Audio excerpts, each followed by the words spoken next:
सहदेव ने मुझे YouTube के द्वारा एक प्रश्न किया है, जिसमें उन्होंने अध्यात्म ज्ञान प्राप्त करने की उम्र के बारे में पूछा है। वैसे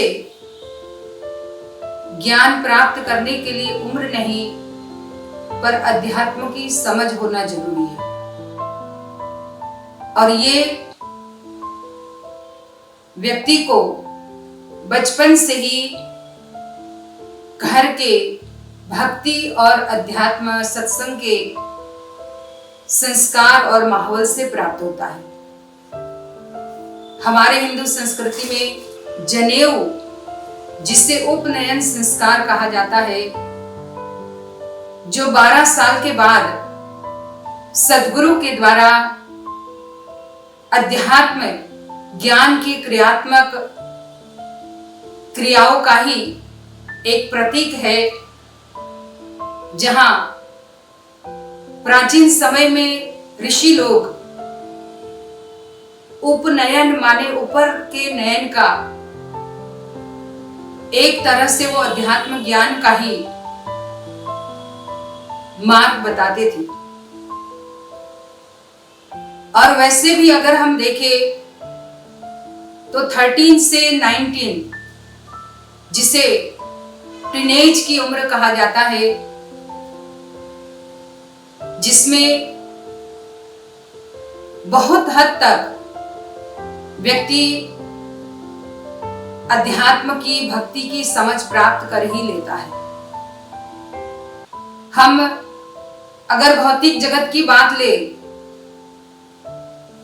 तो ज्यादातर 12th के बाद, 12th पास करने के बाद व्यक्ति अपने भौतिक करियर के बारे में डिसाइड करता है। इसी तरह से अध्यात्म के मार्ग पर भी, ज्ञान के मार्ग पर व्यक्ति तभी डिसाइड कर पाता है जब वो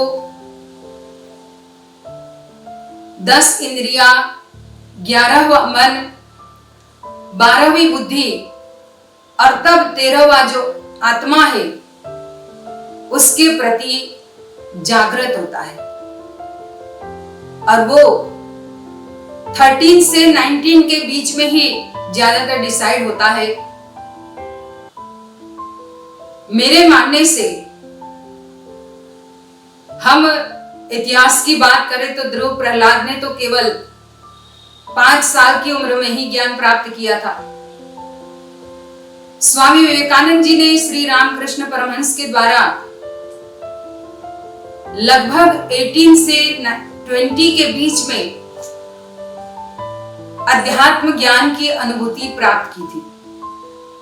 वहीं पर अगर हम भगवान बुद्ध की बात ले तो उन्होंने ग्रह त्याग के बाद 6 साल तक सतत तप किया और उसके बाद 35 के आसपास उनको सुजाता नाम की कन्या के द्वारा अध्यात्म ज्ञान का अनुभव प्राप्त हुआ। उस बोधिसत्व का अनुभव प्राप्त किया और तब वो सिद्धार्थ से बुद्ध कहलाए। तो अध्यात्म ज्ञान की वैसे कोई उम्र नहीं होती, लेकिन उसके लिए समझ होना जरूरी है अध्यात्म की, और वो सत्संग के द्वारा और समय के सद्गुरु के द्वारा जब सतत हमें धर्म ग्रंथों का